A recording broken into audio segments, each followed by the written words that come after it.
बिस्मिल्लाह अर्रहमान अर्रहीम। अस्सलाम अलैकुम। ये बात तो हम सब मानते हैं कि जिंदगी असल में एक मुसलसल जिद्दोजहद का नाम है। लेकिन ये जिद्दोजहद सिर्फ बाहर की दुनिया से नहीं है। नहीं, एक जंग हमारे अंदर भी चल रही है, एक गहरी अखलाकी कशमकश। तो सवाल ये उठता है कि भाई इस कशमकश की असल हकीकत क्या है और क्या इससे निपटने का कोई रास्ता भी है? चलें आज इसी को समझने की कोशिश करते हैं। अच्छा, तो इस सवाल का एक बहुत ही गहरा जवाब हमें मिलता है अल्लामा गुलाम अहमद परवेज साहब की किताब इस्लाम एक चैलेंज मजहब के लिए में। हम आज इसी किताब के बाब निजात के एक ख़ास हिस्से ज़िंदगी एक जिद्दोजहद की रोशनी में इस पूरे मौजू को ज़रा तफसील से देखेंगे। तो देखें, ये जद्दोजहद ना दो अलग अलग मैदानों में लड़ी जा रही है। एक तो है जिस्मानी जंग, मतलब हमारा जिस्म जो है वो बाहर के जरासीम, मौसम, इन सब खतरों से लड़ता रहता है, और ये जंग तो भाई मौत पर आकर ख़त्म हो जाती है। लेकिन एक दूसरा मैदान भी है जो इससे कहीं ज्यादा मुश्किल, ज्यादा पेचीदा है और जो कभी खत्म नहीं होता। वो है हमारी इखलाकी जद्दोजहद का मैदान। यहां लड़ाई सिर्फ बाहर की तबाहकुन ताकतों से नहीं है, बल्कि अपने अंदर के जो हैवानी जज्बात है ना, असल जंग तो उनसे है। लेकिन अब सवाल ये है कि क्या इस मुश्किल अखलाकी जंग में इंसान को अकेला छोड़ दिया गया है? नहीं, बिल्कुल नहीं। कुरान हमें बताता है कि इस कश्मकश में मदद के लिए एक बहुत वाज़ेह और मौसर खुदाई प्रोग्राम मौजूद है, और ये प्रोग्राम दो अहम हिस्सों पर मुश्तमिल है। तो इस प्रोग्राम का जो पहला हिस्सा है ना, वो एक हिफाजती इक़दाम है जिसे कुरान ने मग़फ़िरत का नाम दिया है। आप इसे यूं समझ लें कि ये एक ऐसी ढाल है जो इंसान को तबाहकन ताकतों के हमले से पहले ही बचा लेती है। अब ये जो लफ्ज़ है मग़फ़िरत, इसको समझना बहुत ही ज़रूरी है। आमतौर पर हम इसका मतलब सिर्फ माफ़ी लेते हैं, लेकिन ऐसा नहीं है।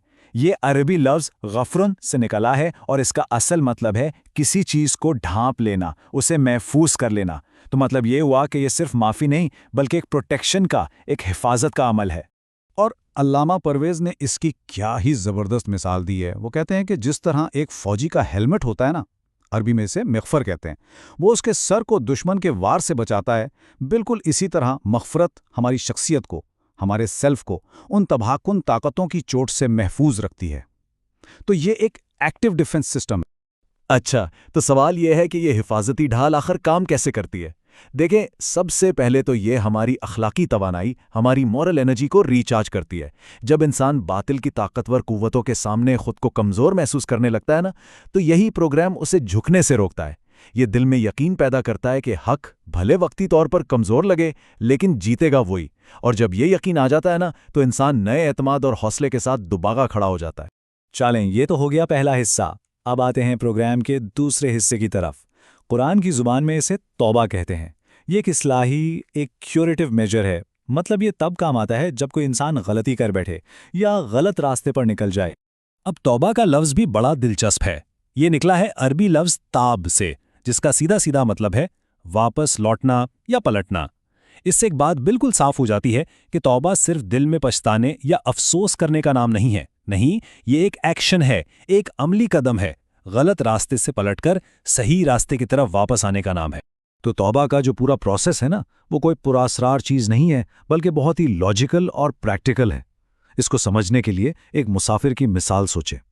फ़र्ज़ करें उसे एहसास होता है कि वो गलत रास्ते पर आ गया है, तो वो क्या करेगा? क्या वो वहीं बैठकर रोता रहेगा? नहीं, वो फ़ौरन रुकेगा, वापस सही पॉइंट पर आएगा, सोचेगा कि गड़बड़ कहाँ हुई, और फिर एहतियात से सही रास्ता चुनेगा। तौबा बिल्कुल यही अमल है, और इसमें खुदाई रहनुमाई की मदद भी शामिल हो जाती है। तो जो सबसे अहम बात यहाँ समझने की है वो ये कि तौबा कोई पैसिव एक्ट नहीं है।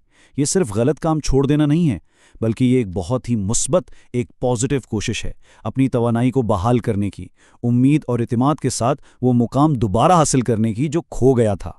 अच्छा, तो मग़फ़िरत भी हो गई, तौबा भी हो गई। अब देखते हैं कि कुरान इसका नतीजा क्या बताता है। और ये जो कॉन्सेप्ट है ना, ये वाकई रेवोल्यूशनरी है। वो ये कि आपके अच्छे काम, आपके तामीरी आमाल पिछले बुरे कामों से होने वाले नुकसान को ख़त्म कर सकते हैं। इस पूरे तसव्वुर की बुनियाद कुरान की ये आयत है, इन्नल हसनाति युज़हिब्न सय्यिआत, यानी बेशक नेकियां बुराइयों को मिटा देती हैं। सोचें, ये कितनी बड़ी उम्मीद की बात है कि अगर इंसान से गलती हो जाए और वो उसके बाद सही सिमत में अच्छे काम शुरू कर दे, तो उसके अच्छे कामों के जो पॉजिटिव असरात हैं वो पिछले मनफी असरात को ज़ाइल कर देंगे। और कुरान यहाँ पर इंसान को मज़ीद तसल्ली देता है, एक तरह से गारंटी देता है कि अगर कोई इंसान बड़ी बड़ी तबाहकारियों से یعنی شر کے جو بڑے بڑے گناہ ہیں ان سے خود کو بچا کر رکھتا ہے تو اس کی جو چھوٹی موٹی غلطیاں ہیں، جو لغزشیں ہیں، وہ اس کی ترقی کے راستے میں رکاوٹ نہیں بنیں گی۔ اور یہ آیت اسی بات کی تصدیق کرتی ہے کہ اگر تم ان بڑی چیزوں سے بچو گے جن سے تمہیں روکا گیا ہے تو ہم تمہاری چھوٹی برائیوں کو تم سے دور کر دیں گے اور تمہیں ایک باعزت مقام میں داخل کریں گے۔ اور ایسا کیوں ہوتا ہے؟ لاجک وہی ہے، کیونکہ ہمارے اچھے کاموں کے جو تعمیری اثرات ہوتے ہیں وہ ہماری چھوٹی موٹی غلطیوں کے تخریبی اثرات پر غالب آ جاتے ہیں، انہیں ختم کر دیتے ہیں۔ تو آخر میں یہ سوال ہمارے سوچنے کے لیے ہے کہ اگر ہم اپنی اخلاقی جدوجہد کو اس طرح دیکھیں، مغفرت یعنی ایک پروٹیکٹیو شیلڈ اور توبہ یعنی ایک کورس کریکشن کا عمل، تو ہماری اپنی ذاتی ترقی، ہماری پرسنل گروتھ کے بارے میں ہمارا پورا نظریہ ہی کیسے بدل سکتا ہے، یہ ایک سوچنے والی بات ہے۔ تو اس امید کے ساتھ کہ ہماری اس جدوجہد میں ہم اکیلے نہیں ہیں بلکہ ہمارے لیے رہنمائی موجود ہے، آج کا موضوع یہی ختم کرتے ہیں۔ اگلے موضوع کے ساتھ پھر حاضر ہوں گے۔ اللہ حافظ۔